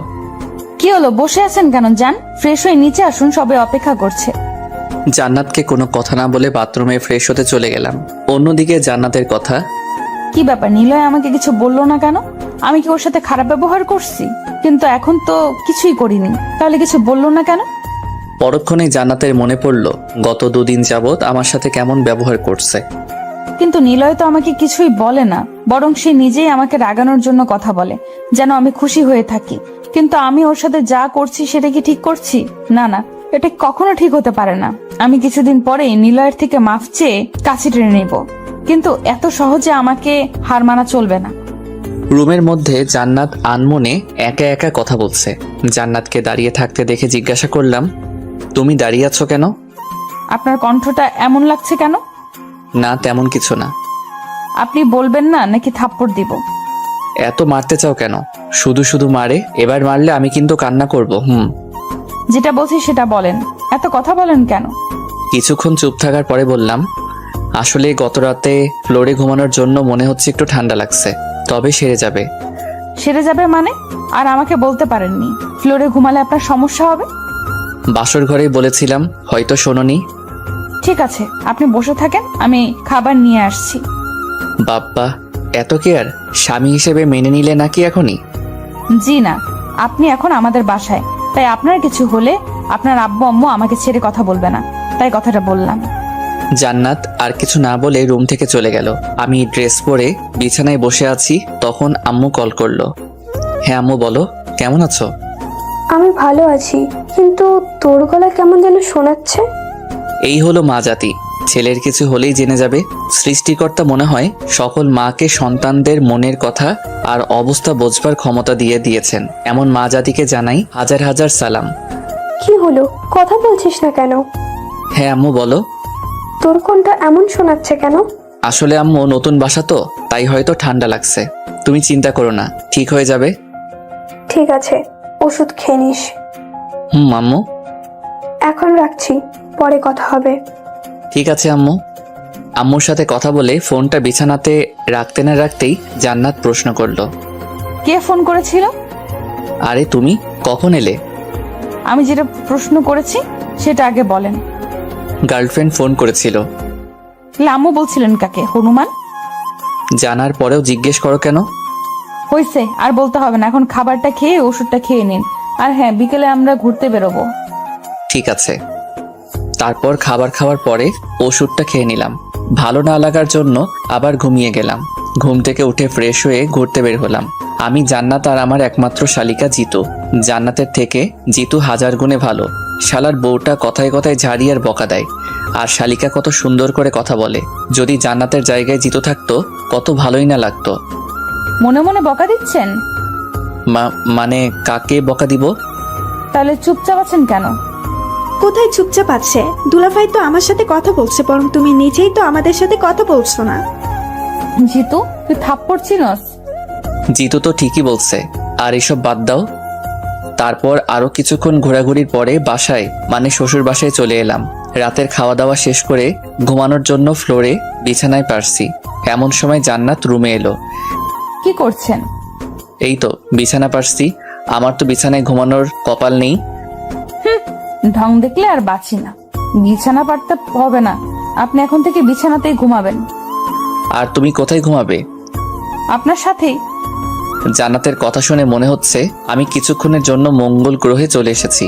মনটা চাইতেছে এমনি লুঙ্গি ড্যান্স দেই। এত খুশি হওয়ার প্রয়োজন নেই, মাঝখানে কোলবালিশ থাকবে। আর ভুলেও যদি আমার কাছে আসেন তাহলে আপনার খবর আছে, মনে থাকে যেন। আরে কি যে বলো, আমি কি তোমাকে বিরক্তি করতে পারি? দেখো তুমি নিজেই আমাকে ডিস্টার্ব করবে। হয়েছে, আর কথা না বলে ঘুমান। জান্নাতের সাথে আর কোনো কথা না বলে ঘুমিয়ে পড়লাম। সকালে যখন ঘুম ভাঙলো অনুভব করলাম আমার বুকের উপর কিছু একটা আছে। চোখ খুলতেই আমার চোখ কপালে ওঠার মতো অবস্থা। জান্নাতের মাথা, সেটাও আবার আমার বুকের উপর। এ যেন রবার্ট ব্রুসের মতো। আনন্দ লাগছে, মনে হচ্ছে আমি অনেক বড় কিছু জয় করে নিয়েছি। যখন আমি জান্নাতকে দেখতে ব্যস্ত, ঠিক তখনই বারবার জান্নাতের কিছু চুল এসে তার মুখে আশ্রয় পড়ছে, যা আমার কাছে অনেক বিরক্তিকর লাগছিল। তাই চুলগুলো সরিয়ে জান্নাতকে দেখতে লাগলাম। এভাবে কিছুক্ষণ থাকার পর জান্নাতের ঘুম ভেঙে যায়। বিষয়টা লক্ষ্য করে বললাম, গুড মর্নিং সোনা বউ। Good morning. জান্নাতের এখনো হয়তো পুরোপুরি ঘুম ভাঙেনি। ঘুম ভাঙলে হয়তো আমার 14 গোষ্ঠী উদ্ধার করে ফেলতো। কথাগুলো মনে মনে ভাবছি, অমনি শুরু হলো, আপনার বুকের উপর আমার মাথা কেন? সেটা তো তুমি ভালো জানো, আমি তো আমার লিমিটের মধ্যেই আছি। বুঝতে পারছি, আপনি ইচ্ছা করেই আমার মাথাকে আপনার বুকের উপরে রেখেছেন। দেখো জান্নাত, তুমি যেটা ভাবছো সেটা কিন্তু না। কি ভাবছি আমি? হ্যাঁ, যা বোঝার তা আমি বুঝে গেছি। চুপ, একদম চুপ। অনেক হয়েছে আর না। কি ভাবো নিজেকে? তোমাকে আমি ভালোবাসি, সেটা আর কিভাবে বোঝাবো? হ্যাঁ মানছি আমি তোমাকে বাধ্য করছি আমাকে বিয়ে করতে, কিন্তু আমি তো কোনো অন্যায় করিনি। ঠিক আছে, আজকের পর থেকে তোমাকে আর কোনো প্রকার ডিস্টার্ব করব না, তোমাকে কিছু জিজ্ঞাসা করব না। হ্যাপি? কথাগুলো অনেক কষ্ট করে বললাম, কিন্তু আমারই বা কি বা করার আছে? কিছু না জেনে খারাপ বলার কোনো মানে আছে? জান্নাতের দিকে লক্ষ্য করলাম, দেখলাম মেয়েটা কান্না করছে। ওর চোখের জল কেন জানি না আমার খারাপ লাগার মধ্যে একটা। আর কিছু না বলে বিছানা থেকে উঠতে যাব তখন আমি আসলে অমনভাবে কিছু বলতে চাইনি। কান্না করতে করতে কথাটি বলল। আমি আর কোনো উত্তর না দিয়ে বাথরুমে চলে গেলাম। ফ্রেশ হয়ে এসে দেখি জান্নাত এখনো কান্না করছে। ফ্রেশ হয়ে নাও। আমার কথাটা শুনে কান্না থামিয়ে বাথরুমে চলে গেল। আজ সারাদিন জান্নাতের সাথে একবারও কথা হয়নি। বলতে গেলে আমি ইচ্ছে করে কথা বলিনি। আর কি বা কথা বলবো, প্রতিটা কথাতেই অপমান ছাড়া আর কি বা পাই। জান্নাত কেন যে বুঝতে চায় না আমি ওকে কতটুকু ভালোবাসি। মন খারাপ, তাই জয়কে ফোন দিয়ে বললাম, দোস্ত মন খারাপ, কিন্তু কপাল খারাপ হলে আর যা হয়, যা জীবনে খাইনি সেটা খাইতে বলে। মানে সিগারেট, মদ, নেশা জাতীয় কুখাদ্য। রাতে খাবার টেবিলে বসে আছি, এমন সময় শ্বশুর আব্বা বলল, তা বাবা নিলয়, তোমাকে দেখে মনে হচ্ছে তোমার কিছু একটা হয়েছে। কথাটা শুনে হতভম্ব হয়ে গেলাম, কারণ সকাল থেকেই মনটা খারাপ। জান্নাতের দিকে তাকিয়েও কিছুটা অবাক হলাম। আমাকে যে এ ধরনের প্রশ্ন করা হয়েছে, আর অন্যদিকে সে কিছু বলা রেখে খেয়ে যাচ্ছে। মন চাইছে না খাইয়ে মেরে ফেলি। নিলয়, কিছু হলে আমাদের বলতে পারো। জি মানে আব্বু, ওনার আজ পেট খারাপ, তাই খেতে পারবে না, তাই হয়তো এরকম করছে। আল্লাহ গো, এই মেয়ে কি বলে এসব? এখন মনে হচ্ছে খাওয়াটাও হবে না। তুই আগে বাসায় চল, তারপরে তোকে দেখাচ্ছি। আরে তাই বললে হয় নাকি, কিছু তো একটা খাও। জি আমি খাচ্ছি, প্রচুর ক্ষুধা লাগছে। দুপুরেও সেরকম কিছু খাইনি, তাই কিছু বলার আগে খেয়ে নেয়াই ভালো। অন্তত পক্ষে ক্ষুধা তো কমবে। না থাক, আপনার খেতে হবে না, পরে আবার যদি পেট খারাপ হয়। ঠিক আছে। কিছু না বলে রুমে চলে আসলাম। যদি আবার অপমান করে, আর আজকে রাতটা পার করতে পারলে হয়। এই বাসায় আর থাকবো না। কেন যে আসতে চেয়েছিলাম। সব কয়েকটা মাথা মোটার দল নতুন জামাইকে না খাইয়ে রাখে। রুমের ভিতরে জান্নাত আর ওর পরিবারকে একা একা বকা দিতে লাগলাম। খবরদার, আমার পরিবারকে আর একটাও বাজে কথা বলতে পারবেন না। বললে কি করবে শুনি? অনেক কিছু করব। জান্নাতের দিকে এগিয়ে যাচ্ছি, আর জান্নাত আস্তে আস্তে পিছু হাঁটছে। একসময় জান্নাত দেয়ালের সাথে আটকা পড়ে যায়। তখন জান্নাতের দুহাত দেয়ালের সাথে লাগিয়ে বললাম, বলো কি করবে? প্লিজ হাত ছাড়ুন, ব্যথা লাগছে। যদি না ছাড়ি? আমারই ভুল হয়েছে। কি ভুল হয়েছে? স্বামীর অধিকার না কাটিয়ে। তবে এখন আমি আমার ন্যায্য পাওনা বুঝে নিতে চাই। আপনার পায়ে ধরি, প্লিজ আমাকে ছেড়ে দিন, হাতে ব্যথা পাচ্ছি। জান্নাতের চোখের দিকে তাকিয়ে দেখলাম ওর চোখে বৃষ্টি জমে আছে, যা যখন তখন নামতে পারে। আর জান্নাতের অমন চেহারা আমার দেখতে ভালো লাগে না, তাই ছেড়ে দিলাম। জান্নাত আমাকে কোনো কিছু না বলেই বাইরে চলে গেল। কিছুক্ষণ পর রুমে আসলো। তবে এবার জান্নাতের ব্যবহার দেখে অনেক বেশি মুগ্ধ হলাম। কারণটা হলো আমার জন্য খাবার নিয়ে এসেছে। খাবারটা খেয়ে নিন। জি না। কেন, আবার কি হলো? দেখুন, আমি কিন্তু এবার কিছু বলিনি যে সকালের মতো বকা দিবেন। তারপরেও আমি খাবো না। তবে তবে কি? তুমি নিজের হাতে খাইয়ে দিলে খাইতে পারি। ঢং দেখলে বাঁচি না। আপনি কি বাচ্চা যে খাইয়ে দিতে হবে? ঠিক আছে, আমি তাহলে খাবোই না। আরে খাইয়ে দিচ্ছি তো। তাহলে বসে আছো কেন? তারপর জান্নাত আমাকে খাইয়ে দিতে লাগলো। জীবনের আরেকটা চমৎকার জিনিস উপভোগ করলাম। সেটা হলো বউয়ের হাতে খাবার খাওয়া। স্ত্রীর হাতে খাবার খেতে মজাই অন্যরকম। এ যেন আলাদা এক সুখ। এই নিয়ে আর কিছু বলতে পারবো না। যদি একান্ত জানার ইচ্ছা থাকে তাহলে বিয়ে নেন। খাবার খাওয়া শেষ করে ঘুমিয়ে গেলাম। পরের দিন বিকেলে আমাকে আর জান্নাতকে বাসায় নিয়ে গেল। এতক্ষণে হাঁপ ছেড়ে বাঁচলাম। না জানি আবার কি বলে সবার সামনে অপমান করত। বাসায় এসে জান্নাত আব্বু আম্মুকে সালাম করলো। আম্মু আব্বু, আপনাদের কিছু বলার ছিল। হ্যাঁ মা, বলো। আসলে আম্মু, নিলয় মানে আপনাদের ছেলে আমাকে ভালোই বাসে না। ওই কি বলে এগুলো? তুমি চুপ করো। বোমা, তুমি বলো। গত 2 দিন ইনি আমাকে একবারও নিজের ইচ্ছায় কোনো জায়গায় ঘুরতে নিয়ে যায়নি। ঠিক আছে মা, এখন আমি ওকে বলে দিব যেন তোমাকে নিয়ে ঘুরতে যায়। আরো কিছু কথা বলে রুমে চলে এলাম। এভাবে দেখতে দেখতে 2টা মাস কেটে গেল। কিন্তু এর মাঝে আমার আর জান্নাতের মাঝে কোনো কিছুই হয়ে ওঠেনি। সব কিছুতেই শুধু ঝগড়া আর বকা। আজ জান্নাতের রেজাল্ট দিবে। মনে মনে দোয়া করছি যেন জান্নাত ফেল করে। আপনাকে আম্মু ডাকতেছে। ঠিক আছে চলো। তারপর আমি আর জান্নাত আম্মুর কাছে গেলাম। আম্মু, আব্বু কোথায়? তুই জানিস না তোর আব্বু এই সময় কোথায় থাকে? ও আব্বু তো এই সময় অফিসে থাকেন, কিন্তু তোমাকে দেখে কিছুটা বিচলিত লাগছে। জান্নাতের রেজাল্ট দিচ্ছে। ও এই ব্যাপার, নিশ্চয়ই ফেল করছে। তুমি চিন্তা করো না আম্মু, ওকে দিয়ে কোনো কিছু হবে না। গাধা, জান্নাত 4.95 পেয়েছে। আল্লাহ, আমি এসব কি শুনতেছি? আম্মু গো, তুমি আমারে কি বললা? এই মেয়ে তো এখন আমারে পাগল করে ফেলবে। এমনিতেই মাথার 2 তার কাটা, এখন না জানি আমার কি খাবে। আল্লাহ আমাকে বাঁচাও। কি হলো, কথা বলতেছেন না কেন? আমি রুমে যাব। তুই অপেক্ষা কর, তোর জন্য পুরস্কার আছে। কি পুরস্কার আম্মু? ওই আগের মতো 10 বার। না আম্মু, এটা হয় না, প্লিজ আমাকে মাফ করে দাও। প্রমিস আর কখনো এমন দোয়া বা কথা বলবো না। যেটা করতে বলছিস সেটা কর। কিন্তু কোনো কিন্তু না, তাড়াতাড়ি। কি আর করা, বউয়ের সামনে আমার ইজ্জত খেয়ে দিচ্ছে। আর 10 বার মানে হলো কান ধরে 10 বার উঠবস করা। এটা আসলে ছোটবেলার থেকে শাস্তি পেয়ে আসছি, কিন্তু আজ বউয়ের সামনে আল্লাহ এই দুজনের বিচার করো। তোমার নাদান বান্দাটারে একা পেয়ে অত্যাচার করছে। শাস্তি শেষ হওয়ার পরে দেখলাম জান্নাত আর আম্মু হাসাহাসি করছে।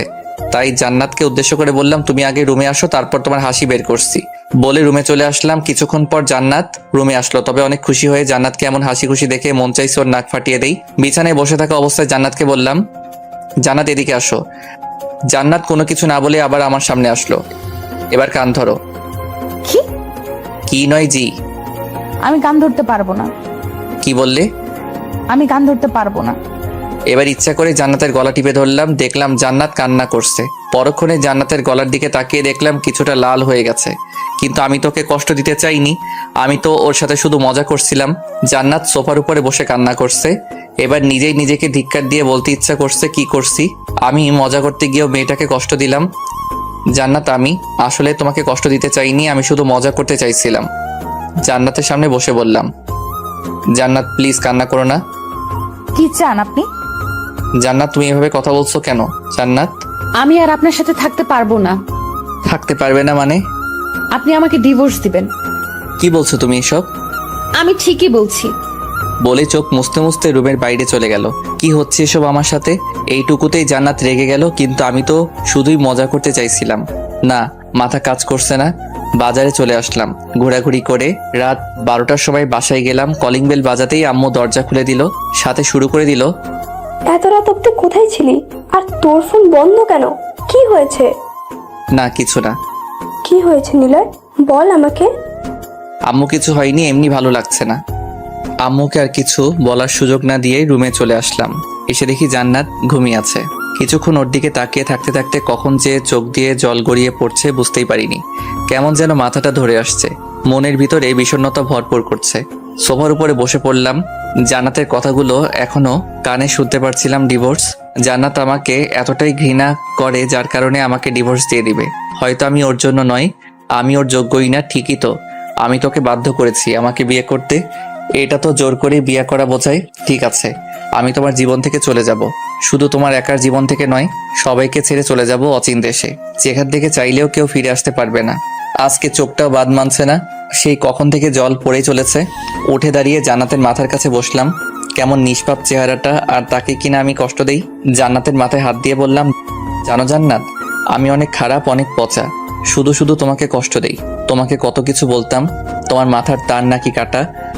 কথাটা বলেই হেসে দিলাম। আবার বলতে শুরু করলাম, জানো জান্নাত, আমি তোমাকে ছাড়া কখনো থাকতে পারবো না, আর তোমার কথাও ফেলতে পারবো না। জানো, তুমি যখন আমাকে অপমান করতে খুব খারাপ লাগতো, কিন্তু পরক্ষণে যখন মজা করতে তখন সব খারাপ লাগা হারিয়ে গিয়ে ভালোবাসা খুঁজে পেতাম। তোমার কোনো দোষ নেই, সব দোষ আমার। আমি হয়তো তোমার যোগ্য ছিলাম না, হয়তো এখনো না, আর আমার মনে হয় পরবর্তীতেও আমি তোমার যোগ্য হতে পারবো না। এইটুকু বলেই থেমে গেলাম। ভিতরে থেমে কথা বের হচ্ছে না। অনেক কষ্ট লাগছে কথা বলতে, আর পারছি না। জান্নাতের কপালে একটা চুমুকে পাশের রুমে চলে আসলাম, কারণ আমি জানি জান্নাতকে আমি যত দেখব ততই আমি দুর্বল হয়ে পড়ব। মনে মনে ঠিক করলাম 6 মাস পরে আমি জান্নাতকে ডিভোর্স দিয়ে দিব। বিছানায় শরীরটা এলিয়ে দিতেই ঘুমিয়ে পড়লাম। ঘুম ভাঙতেই গেল, চোখ খুলে দেখলাম আম্মু আব্বু আর জান্নাত পাশে দাঁড়িয়ে আছে। জান্নাতের দিকে তাকিয়ে দেখতে পেলাম জান্নাত কান্না করছে। হয়তো গতকালের ঘটনাটা এখনো মনে করে কান্না করছে। আমি কিছু বলতে যাব তার আগে আব্বু বলল, নিলয়, তোমার এমন অবস্থা কি করে হলো? মানে কি হয়েছে আমার? কি হয়েছে মানে? তোর হাতে যে স্যালাইনের সুচ লাগানো, সেটার প্রতি খেয়াল আছে? কি হয়েছে বাবা তোর? প্লিজ আমাদের বল। এতক্ষণ খেয়ালই করিনি আমার হাতে সুচ লাগানো, কিন্তু আমার হঠাৎ এই অবস্থায় আমি নিজে অবাক হচ্ছি। কি হয়েছে আমার? আম্মু, আমার কি হয়েছে? সেটা তো আমরা তোর থেকেই শুনতে চাইছি। মানে কি বলতে চাইছো তুমি? তোর কিসের এত চিন্তা, যার জন্য তোর এই অবস্থা? মানে আজ সকালে যখন জান্নাত আমাদের ডেকে এই রুমে নিয়ে আসলো, তখন তোকে ডাকার পরেও তুই কোনো রেসপন্স দিচ্ছিলি না, তাই ডক্টরকে ফোন দিয়ে আসতে বলে তোর বাবা। ডক্টর এসে বলল তুই নাকি অতিরিক্ত চিন্তা করছিস, তাই তুই নাকি মানসিকভাবে অসুস্থ। এখন বল তোর কি হয়েছে? আম্মু, আমার কিছু হয়নি, তুমি একদম চিন্তা করো না। আর এখন তোমরা যাও, আমি একটু বিশ্রাম করব। আমার কথা শুনে আব্বু আম্মু চলে গেলেও জান্নাত আমার দিকে করুণ আর্তনাদে তাকিয়ে আছে। জান্নাত, আমি আসলে সরি তোমার সাথে জোর করে বিয়ে করার জন্য, কিন্তু আমি তোমাকে সত্যি অনেক বেশি ভালোবাসি। জান্নাত কিছু না বলেই দৌড়ে রুম ত্যাগ করলো। 2 দিন বাসায় থেকে রেস্ট নিলাম, এখন অনেকটা সুস্থ মনে হচ্ছে। নিচে এসে দেখি আব্বু আর জান্নাত বসে আছে। আমাকে দেখে আব্বু বলল, নিলয়, আমি চাই এখন থেকে তুমি আর জান্নাত একই সাথে ভার্সিটি যাবে। মানে আব্বু? মানে জান্নাতকেও তোমার ভার্সিটিতেই ভর্তি করানো হয়েছে। কিন্তু আব্বু, বিয়ের পরেও? বিয়ে হয়েছে তো কি, তোকে যেটা বলা হয়েছে সেটা করবি, ব্যাস। আমি আর কিছু বললাম না। জান্নাত হয়তো নিজেই পড়াশোনা করতে চায়, যেখানে জান্নাতের পুরো ভবিষ্যৎ পড়ে আছে। মনে বলার সাহস পেলেও মুখে বলার সাহস নেই। কেন বলবো আমি? জান্নাত তো আমাকে সহ্যই করতে পারে না, আর সেখানে আমার কিনা কথা তার ভালো লাগবে বলে মনে হয় না। আব্বু আমার সাথে কথা বলে রুমে চলে আসলাম। পরের দিন ভার্সিটি যাওয়ার জন্য রেডি হচ্ছি, এমন সময় জান্নাত হাতে একটা চিরকুট নিয়ে আমার সামনে এসে দাঁড়ালো। কিছু বলবে? জান্নাত কিছু না বলে হাতে থাকা চিরকুটটা দিয়ে বাথরুমে চলে গেল। জান্নাতের ব্যবহার দেখে অনেক অবাক হলাম। কিছু না ভেবে চিরকুটটি পড়ার জন্য খুলে ফেললাম। লেখা ছিল, একটু অপেক্ষা করুন, আমি রেডি হয়ে নিচ্ছি, তারপর একসাথে যাব। কথাগুলো পড়ে হতাশ হয়ে পড়লাম। আমাকে তুমি এতটাই ঘৃণা করো যার জন্য সামান্য কথাটা অবধি বলতে পারলে না? চিরকুটটা হাতে নিয়ে এসব ভাবছি, এমন সময় জান্নাত এলো। ওকে সাথে করে নিচে গেলাম। আব্বু আম্মুর সাথে কথা বলে ভার্সিটির উদ্দেশ্যে রওনা হলাম। বাসা থেকে ভার্সিটির দূরত্ব কম হওয়ায় তাড়াতাড়ি চলে এলাম। তারপর জান্নাতকে তার রুমটা দেখিয়ে বন্ধুদের কাছে এলাম। সবাই মিলে আড্ডা দিচ্ছি, এমন সময় দেখলাম জান্নাত আমাদের দিকে আসছে। একটু শুনবেন? হ্যাঁ বলো। ওই যে দেখছেন কিছু ছেলে দাঁড়িয়ে আছে। কেন, কি হয়েছে? আমাকে দেখে অনেক বাজে বাজে মন্তব্য করছে। জান্নাতের কথা শুনে মাথায় আগুন জ্বলে গেল। সাকিবের হাতে থাকা স্ট্যাম্প নিয়ে দৌড়ে ছেলেগুলোর কাছে এলাম। ওদের সবাইকে উদ্দেশ্য করে বললাম, ওই মেয়েটাকে কে কি বলেছে? সব ছেলে চুপ হয়ে গেল, কারণ তারা সবাই আমাকে চেনে। আমাকে বললে ভুল হবে, আমার রাগকে চেনে। কিন্তু পাশে থাকা একটা ছেলে বলল, আমি বলেছি, আর মেয়েটা যে হট দেখতে। আর কিছু বলার আগে স্ট্যাম্প দিয়ে এলোপাতাড়ি মার শুরু করলাম। মারতে মারতে কখন মাথা ফেটে গেছে বুঝতেই পারিনি। জয়, সাকিব সহ আমাকে থামাতে পারছে না। আমার উদ্দেশ্য একটাই, একেবারে মেরে ফেলবো। এমন সময় কে যেন আমার হাতের স্ট্যাম্প ধরে ফেললো। চেহারা না দেখে দিলাম একটা কষে থাপ্পড়। থাপ্পড়টা দেওয়ার পরে যেন আমার শরীর থেকে জান বের হয়ে যাওয়ার অবস্থা, কারণ সেখানে আর কেউ না, জান্নাত ছিল। থাপ্পড় এতটাই জোরে দিছি যার জন্য জান্নাত সেন্সলেস হয়ে গেছে। আশেপাশে তাকিয়ে দেখলাম ভিড় জমে গেছে। জয়, সাকিব, রাহুলকে বললাম, তোরা এই জানোয়ারটাকে দেখ, আমি জান্নাতকে নিয়ে হসপিটালে যাচ্ছি। জান্নাতকে জরুরি বিভাগ থেকে ট্রিটমেন্ট করে নিয়ে বাসায় এলাম। এরই মাঝে 2 দিন আর স্কুলে যাইনি। আজ সকালে রাহুল ফোন দিয়ে ভার্সিটি আসতে বলল, আর আমারও বাসায় থাকতে ভালো লাগছিল না, তাই ভার্সিটি যাওয়ার জন্য রেডি হচ্ছিলাম। এমন সময় জান্নাত এলো। কিছু বলবে? বলো, কি বলবে? আবার মারবেন না তো? আরে তোমাকে মারতে যাব কেন বলো? আমিও ভার্সিটি যাব। কিছুক্ষণ চুপ থাকার পর জান্নাতকে রেডি হতে বললাম। নিচে বসে আম্মুর সাথে কথা বলছি, তখন জান্নাত রেডি হয়ে নিচে এলো। তারপর আম্মুকে বলে আমি আর জান্নাত বের হলাম। একটা কথা বলি? বলো। চলেন আজ রিক্সা করে যাই। তোমার দরকার হলে যাও, আমি যেতে পারবো না। কেন পারবেন না? যেতে পারবো না, ব্যাস। এত কথা বলো কেন? জান্নাত আর কিছু বললো না। তারপর গাড়ি নিয়ে ভার্সিটি এলাম। ভার্সিটি আসতেই বন্ধুরা এলো। নিলয়, তোকে প্রিন্সিপাল স্যার ডাকছে। কেন? সেটা বলিনি। ঠিক আছে, তোরা থাক, আমি আসছি। আরে না, সাথে ভাবিকেও নিয়ে যেতে বলেছে। ঠিক আছে, তাহলে তোরাও চল। তারপর প্রিন্সিপাল স্যারের রুমে ঢুকতে ঢুকতে পেলাম ওই ছেলেটাকে দেখেই মাথায় আগুন জ্বলে উঠলো। মন চাইছে কুপিয়ে হত্যা করি। নিলয়, এদিকে আসো। জি স্যার, বলুন, কি বলবেন? তারপর স্যার সেদিনের ঘটনা বলল। সবকিছু শুনে আমি জান্নাতের দিকে তাকালাম। ওকে দেখে মনে হচ্ছে ওই ছেলেটাকে এখনই মেরে ফেলবে। জান্নাতের কানের কাছে গিয়ে বললাম, ছেলেটার কি করব? ভার্সিটি থেকে কি বের করে দিব? হ্যাঁ, যেন কোনো মেয়ে আর এরকম জানোয়ারদের মুখে বাজে মন্তব্য না শুনতে হয়। আমাদের দুজনের কথা বলে দেখে সাকিব চুপ করতে বলল, তাই আর কোনো কথা বললাম না। নিলয়, এখন তুমি কি চাও? স্যার, ছেলেটা আমার স্ত্রীকে বাজে মন্তব্য করেছে, এর জন্য সে উপযুক্ত শাস্তিও পেয়েছে। কিন্তু সেদিন আমি ছিলাম বলে আর কিছু করতে পারিনি। কিন্তু যদি অন্য কোনো দিন অন্য কোনো মেয়েকে বাজে মন্তব্য করে তাহলে তাদের কি হবে? তাই আমি আর জান্নাত চাই এরকম ছেলেদের আমাদের ভার্সিটি থেকে বের করে দেন। ঠিক আছে, তাই হবে। এখন তোমরা যাও। প্রিন্সিপাল স্যারের রুম থেকে বেরোতেই রিয়ার সাথে দেখা। আরে নিলয়, কেমন আছিস? ভালো, তুই কেমন আছিস? ভালো, চল সবাই মিলে মাঠে গিয়ে আড্ডা দেই। ঠিক আছে, তোরা যা, আমি জান্নাতকে রুমে দিয়ে আসছি। আর শোন, ওই জামরুল গাছটার কাছে গিয়ে বস, তাহলে সুবিধা হবে। সুবিধা মানে? এসে বলছি। তারপর ওদের সাথে কথা না বাড়িয়ে জান্নাতকে ওর রুমে দিয়ে আড্ডা দেওয়ার জন্য চলে গেলাম। এসে দেখলাম সবাই বসে আছে, সাথে কিছু পেতনিও। কি রে শালা, কোথায় থেকে উদয় হইলি? চুপ শালি, তোর লজ্জা করে না এসব বলতে? এ আইসে সাধু, যখন তুই আমাদের বলিস তখন সেগুলো কি হয় শুনি? এই তোরা চুপ করবি? আর নিলয়, তুই আগে বল, এখানে বসে আমাদের কি সুবিধা? আরে তোদের না, শুধু আমার। মানে হলো ওই যে দেখছি রুমটা, ওইটা হচ্ছে জান্নাতের। আর এখানে বসেছি এই জন্যই যেন জান্নাতের রুমটা দেখতে পারি। তাই বল। তারপর সবাই মিলে অনেক আনন্দ করে রুমে চলে এলাম। তারপর সবগুলো ক্লাস করার পর বাইরে জান্নাতের জন্য অপেক্ষা করতে লাগলাম। কিছুক্ষণ পর জান্নাত এলো, কিন্তু জান্নাতকে দেখে মনে হচ্ছে অনেক রেগে আছে। মনে মনে ভাবলাম হয়তো স্যার বকা দিয়েছে, ভালোই হয়েছে, ভার্সিটি আসার শখ মিটে গেছে। কাল থেকে তো আর ভার্সিটি আসবে না, ভালোই হয়েছে। এসব ভাবছি আর মুচকি হাসছি। গাড়ির সামনে এসে জান্নাতকে বললাম, গাড়িতে ওঠো। কি হলো, ওঠো। রিক্সা ছাড়া যাব না। জান্নাতের কথাগুলো শুনে মনটাই চাইতেছে ধরে একটা আসার বাড়ি। নিজেকে স্বাভাবিক করে বললাম, রিক্সায় না গেলে হয় না? থাক তুই তোর গাড়ি নিয়ে, আমি চললাম। বলেই সামনের দিকে হাঁটা ধরলো।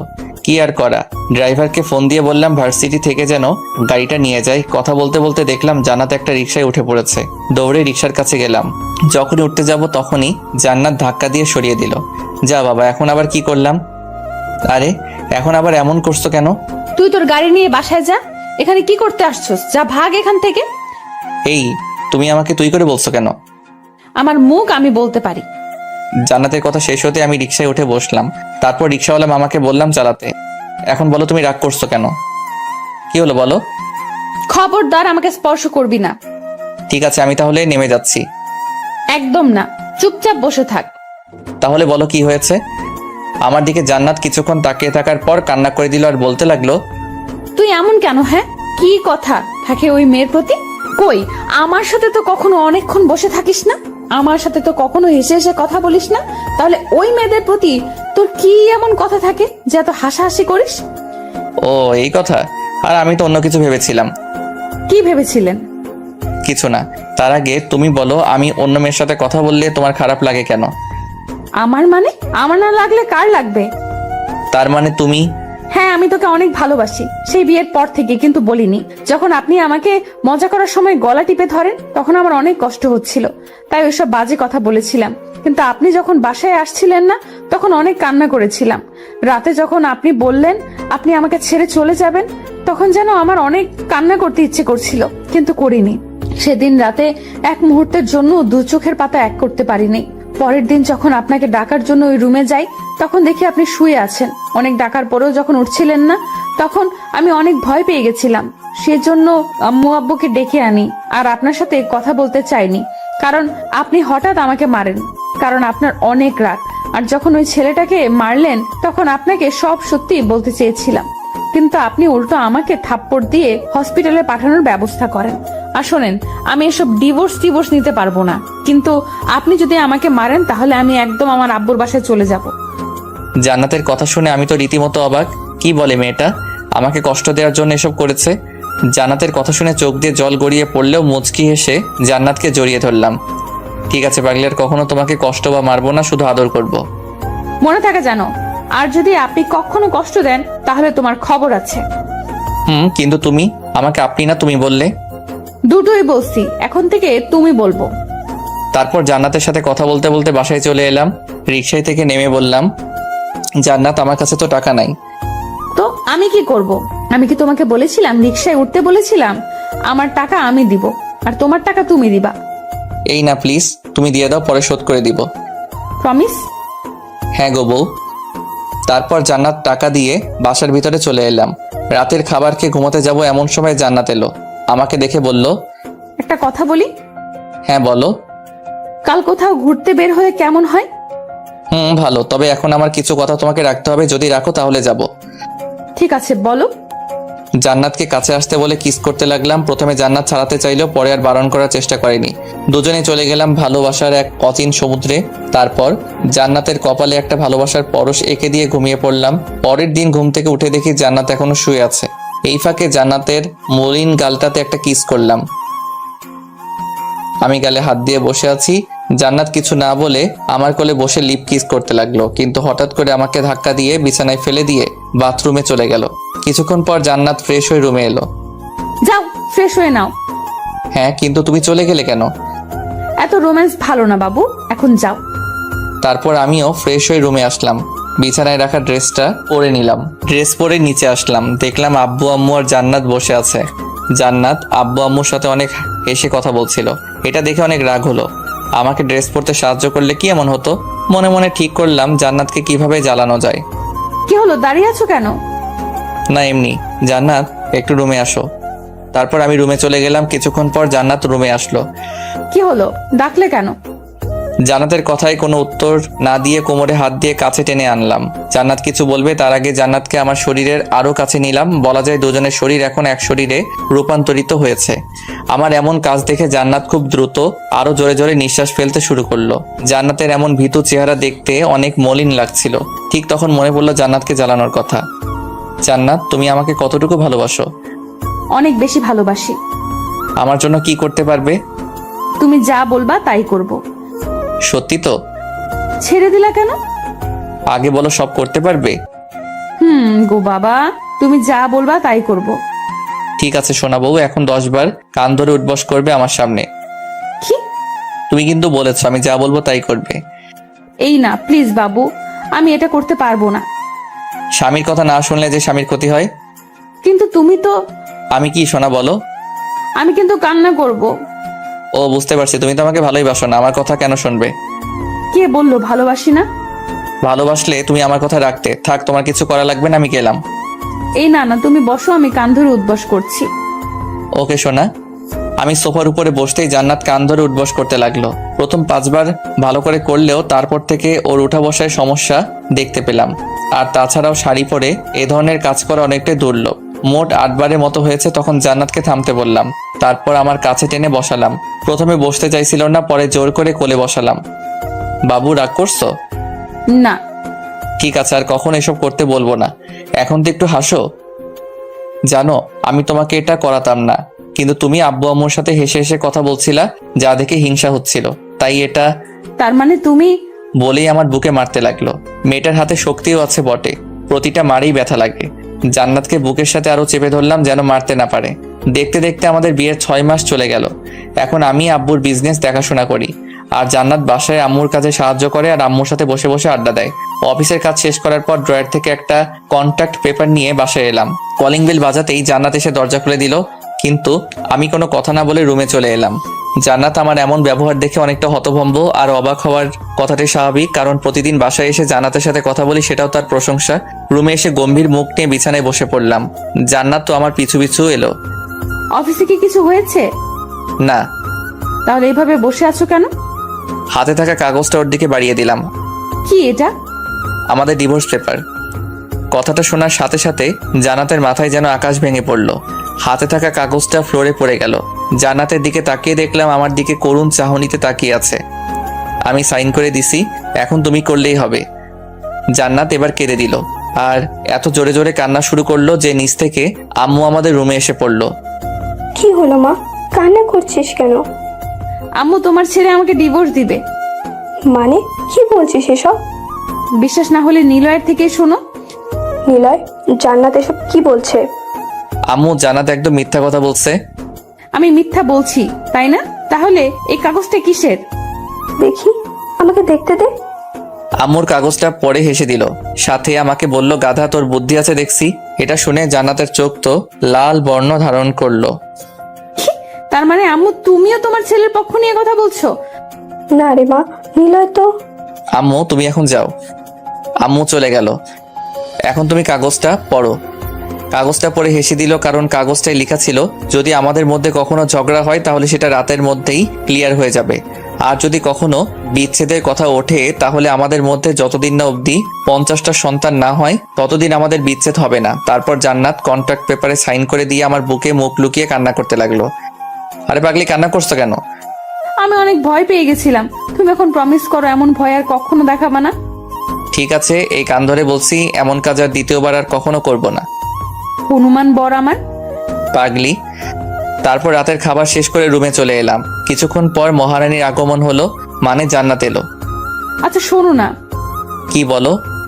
চলো আজ ছাদে গিয়ে রাতের আকাশটাকে উপভোগ করি, অনেক ভালো লাগবে। ঠিক আছে চলো। জি না, তুমি আমাকে কোলে করে নিয়ে যাবা। কি? তোমার মতো আটার বস্তাকে কোলে নিয়ে উপরে গেলে আমি একদম উপরে চলে যাব? চুপ গাধাটা, যেটা বলছি সেটা করো। কি আর করা, বউকে কোলে নিয়ে ছাদে উঠতে হলো। ছাদে দোলনা থাকে, দোলনার কাছে গেলাম। আগে জান্নাত দোলনার উপরে বসলো। তুমি আমার কোলে মাথা রেখে শুয়ে পড়ো। না থাক, এত ভালোবাসা দেখাতে হবে না, পুরো মাজাটাই ব্যথা হয়ে গেছে। ঠিক আছে, তাহলে আমি রুমে চলে গেলাম। আরে আরে সোনা বউ, কই যাও? আমি তো শুধু মজা করছিলাম। তুমি বসো আর আমায় আদেশ করো, আর সেগুলো আমি পালন করি, ঠিক আছে? পাগল। আর তুই আমার পাগলি। হনুমান একটা। তুমি যেসব বলো তোমার লজ্জা করে না? লজ্জা কিসের? আমার বরকে আমি বলবো, তাতে লজ্জা পাওয়ার কি আছে? দরকার পড়লে আরো কিছু বলবো, তোমার কোনো সমস্যা? না, আমার কি সমস্যা হবে? ঠিক আছে, তাহলে আরো বলছি। ডায়নোসর, কালো বিড়াল, হারামি, গুন্ডা, লুচ্চা, বদমাস। আরো কিছু বলবে তার আগেই জান্নাতের মুখটা বন্ধ করে নিলাম। আপনার আবার ভাইবেন না কিস করছি? হাত দিয়ে মুখ চেপে ধরছি যেন আর না বলতে পারে। জান্নাত কিছুক্ষণ চেষ্টা করার পরেও যখন পেরে উঠছিল না, ঠিক সেই সময় হাতে কামড় দেয়। আউচ! কামড় দিলে কেন? 100 বার দিব। তুমি আমার মুখ চেপে ধরে রাখবে আর তোমাকে কিছু বলবো না?